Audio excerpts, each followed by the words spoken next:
சோழ நிலாவுக்காக என்ன பண்ணாலும் நிலா வந்து ஏத்துக்க போறது கிடையாது அப்படின்னு நினைக்கிறவங்க மறக்காம நம்ம வீடியோக்கு ஒரு லைக் பண்ணிட்டு கமெண்ட்ல சொல்லுங்க.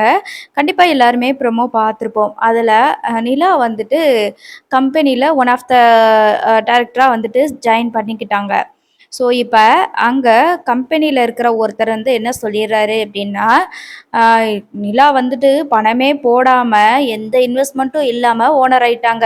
பரவால்ல நிலாவுக்கு மாதிரி எனக்கும் ஃப்ரெண்டு கிடைச்சா நல்லாயிருக்கும் அப்படின்ற மாதிரி ரொம்ப அவமானப்படுத்துற மாதிரி பேசுறாங்க. ஸோ காசு இன்வெஸ்ட் பண்ணாம, பணம் எதுவும் இன்வெஸ்ட் பண்ணாம இந்த மாரி ஓனர் ஆகுறதெல்லாம் பெரிய வாய்ப்பு தான் அப்படின்னு சொல்லிட்டு நெறைய பேசிட்டு இருக்கிறாங்க. அவமானப்படுத்துறத பார்த்துட்டு சோழனால தாங்கவே முடியல.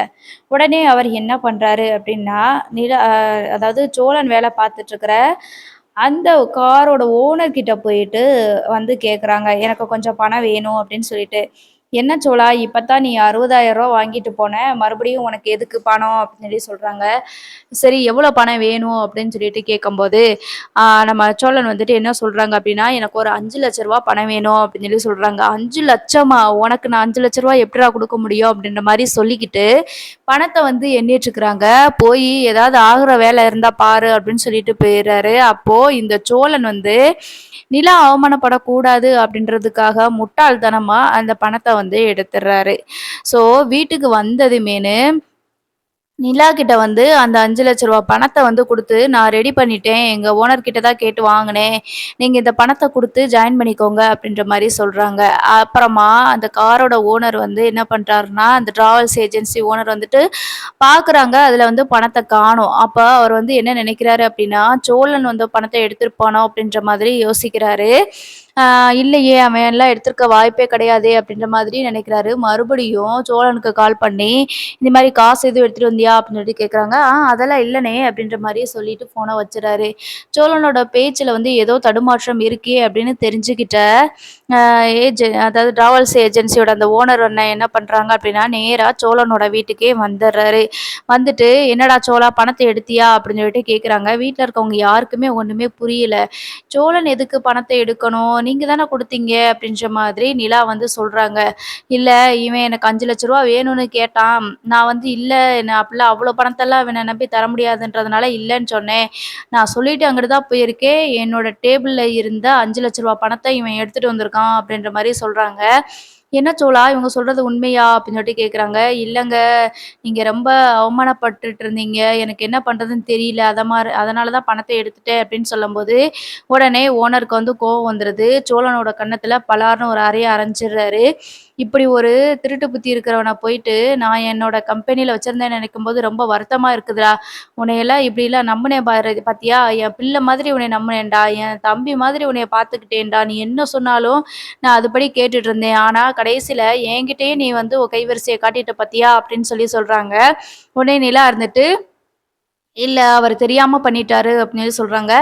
"காச திருடுற அளவுக்கு வந்துட்டான்னா, இவன எப்படி என்னோட கம்பெனில வச்சிருக்க முடியும்? இனிமே என் மூஞ்சிலயே முழிக்காத சோழா! உன் மேல நான் எவ்வளவோ நம்பிக்கை வச்சிருந்தேன். நீ பேசுறது தான் என்ன ஓவரா பேசுவேன்னு பார்த்தேன்னா, ஆனா இந்த அளவுக்கு நீ பண்ணுவேன்னு நான் கொஞ்சம் கூட எதிர்பார்க்கல." அப்படின்ற மாரி சொல்றாங்க. உடனே நிலா இருந்துட்டு, "இல்ல இந்தாங்க ரூ. 5,00,000 அவர் எடுத்துட்டு வந்த காசு தான். என்ன போய் கம்பெனில குடுத்து ஜாயின் பண்ணிக்கிறதா சொன்னாரு. எனக்காக தான் அவர் எடுத்திருக்கிறாரு." அப்படின்னு சொல்லிட்டு அந்த பணத்த வந்து குடுத்துடுறாங்க. அது மட்டும் இல்லாம சேர் இருந்துட்டு, "ஏன்டா உன் புத்தி இப்படி போச்சு? ஏன்டா இப்படி நடந்துக்கிட்ட? நம்ம வேலை பார்க்குற இடத்துலயே இப்படிலாம் நம்ம வந்து பண்ணலாமா? ஏன்டா உனக்கு இப்படி அறிவில்லாம போயிருச்சு?" அப்படின்னு சொல்லிட்டு சேரனும் வந்து சோழனும் கன்னத்துல ஒரு அறை அறைஞ்சிடுறாங்க. அரைஞ்சதுக்கப்புறம், "அண்ணே தெரியாம பண்ணிட்டானே! அவன மன்னிச்சிருங்க." அப்படின்னு சொல்லிட்டு சேரண்ணா வந்து கேட்குறாங்க. "இவனெல்லாம் சும்மாவே விடக்கூடாது. இவன கண்டிப்பா நான் போலீஸ்ல பிடிச்சு குடுத்துருவேன். ஆனாலும் இத்தன வருஷமா என்கிட்ட நீ வேல பார்த்த அப்படின்ற ஒரு இதுனால தான் பேசாம இருக்கிறேன். எனக்கு தெரியும்டா, நீ என்கிட்ட பணத்த கேட்ட உடனே நான் இல்லன்னு சொன்ன உடனே நான் உஷாரா இருந்திருக்கணும். என்ன செய்ய போறான்? நம்ம பையன் தானே நெனச்சுட்டு நான் அசால்ட்டா டேபிள்ல வச்சுட்டு போயிட்டேன். ஆனா நீ அந்த பணத்தையே எடுத்துட்ட பாத்தியா? எவ்வளோ கேவலமான வேல பார்த்துருக்குற. இனிமே என் ஆஃபீஸ் பக்கம் வராத. நீ என்னோட வண்டி சாவிய குடு, காரோட சாவிய குடு." அப்படின்னு சொல்லி சொல்றாங்க. சொல்றாங்க. உடனே சோழன் வந்துட்டு, "அண்ணே அண்ணே தெரியாம பண்ணிட்டேனே, ப்ளீஸ்ண்ணே என்னைய மன்னிச்சிருங்கண்ணே. நிலாவுக்கு ஒரு கஷ்டம் இருந்துச்சுண்ணே. அதனால தானே அந்த மாரி பண்ணிட்டேன். நான் முட்டாள்தனமா எதையுமே யோசிக்காம பண்ணிட்டேனே. என்னைய மன்னிச்சிருங்கண்ணே" அப்படின்னு சொல்லிட்டு, அ நம்ம சோழனும் போயிட்டு கெஞ்சிக்கிட்டு இருக்கிறாங்க. இருந்தாலும், "நீ பண்ண காரியத்துக்கு உன்னைய நான் போலீஸ்ல பிடிச்சு குடுத்துருக்கணும். இருந்தாலும் இத்தன நாளா விசுவாசமா இருந்துட்டேன்னு சொல்லிட்டு தான் நான் அமைதியா போறேன். இதோட என் ஏரியா பக்கமே நீ வராத. நீ கார் கம்பெனி பக்கத்திலேயே நீ வரக்கூடாது" அப்படின்னு சொல்லிட்டு திட்டிட்டு அங்கருந்து சாவிய வாங்கிட்டு போயிறாரு. அதுக்கப்புறமா சேரன் வந்துட்டு, "ஏன்டா இப்படி பண்ண? ஏன்டா உன் புத்தி இப்படி போச்சு?" அப்படின்னு சொல்லி சொல்றாங்க. "இல்லண்ணே ஏதோ ஒரு அவசரத்துல இப்படி பண்ணிட்டேனே" அப்படின்னு சொல்லிட்டு நம்ம சோழன் வந்து சொல்லிட்டு இருக்கிறாங்க. நிலா இருந்துகிட்டு, "உங்களுக்கெல்லாம் அறிவே வராதா? எப்பத்தான் நீங்க திருந்துவீங்க? கொஞ்சம் கொஞ்சம் பொய் மட்டும் தான் சொல்லிட்டு இருந்தீங்க. இப்போ திருடுற அளவுக்கு போயிட்டீங்களா?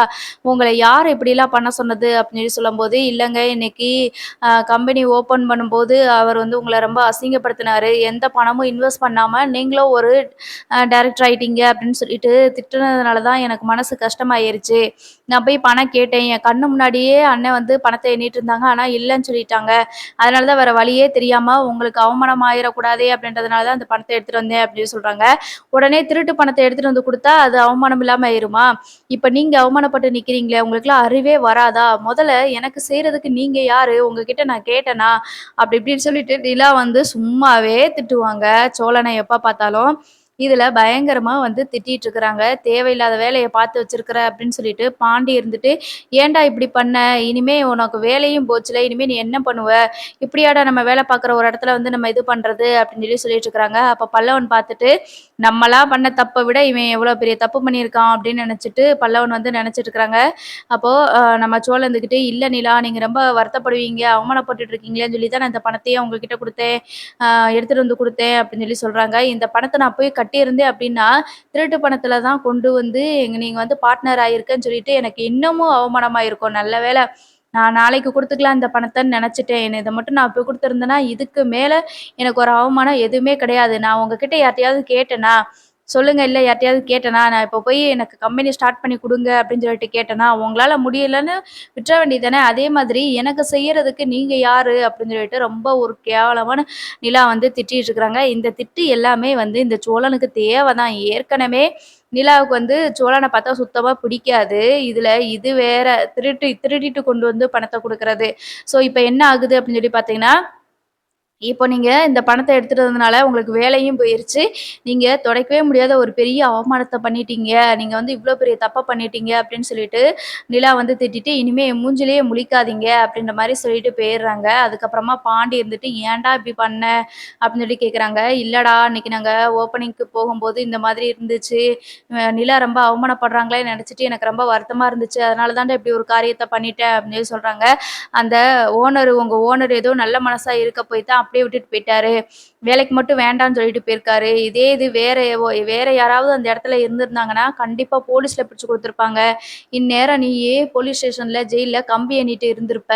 கொஞ்சம் கூட உனக்கு புத்தியே இல்லையாடா? கொஞ்சம் கூட யோசிக்க மாட்டியா? இப்ப நம்ம நேர்மையான வழியில சம்பாரிச்சு குடுக்கலாம்ல. உடனே குடுக்க முடியலன்னா என்ன? கொஞ்சம் கொஞ்சமா பார்த்து குடுத்துருக்கலாம்ல. அதுக்காக இப்படியாடா நீ ஒரு பணத்த எடுத்துட்டு வருவ? உனக்கு அறிவே இல்லையா? வர வர நீ ஏன் தான் இப்படி பண்றன்னு எனக்கு ஒண்ணுமே புரியல அப்படின்ற மாரி சொல்றாங்க. நீயாவது என்னைய புரிஞ்சுக்கோ பாண்டி. நானு நிலாவுக்கு அவமானப்படக்கூடாதேன்னு நெனச்சு தான்டா அப்படி பண்ணேன் அப்படின்னு சொல்லி சொல்றாங்க. நீ அப்படி பண்ண சரிதான். இப்ப என்ன நடந்துட்டு இருக்குன்னு பார்த்தேல்ல? நிலா அவங்களுக்கு உன்னைய சுத்தமா பிடிக்காம போயிருச்சு. நீ பண்ற ஒவ்வொரு வேலையும் அவங்க கிட்ட இருந்து நீ திட்டு வாங்குறதுக்கு மட்டும் தான் பண்ணிட்டு இருக்கிற. உங்கள 2 பேரையும் அது விலக்கிக்கிட்டே தான் போகுது அப்படின்னு சொல்லி சொல்லிட்டு இருக்கிறாங்க. சேரன் இருந்துட்டு என்ன பண்றதுன்னு எனக்கே தெரியல. இப்படி நான் வளர்த்த தம்பிங்க எல்லாருமே வந்து ரொம்ப மோசமானவங்களா இருக்காங்க. இப்படி ஒருத்தன் என்னடான்னா திருடுறான், ஒருத்தன் என்னடான்னா பொண்ணுங்கள கூட்டிட்டு போயிட்டு இருக்கிறான். இதெல்லாம் பார்க்கும்போது நான் ஏன் தான் இப்படி இருந்தேன்னு எனக்கே ரொம்ப கஷ்டமா இருக்குது.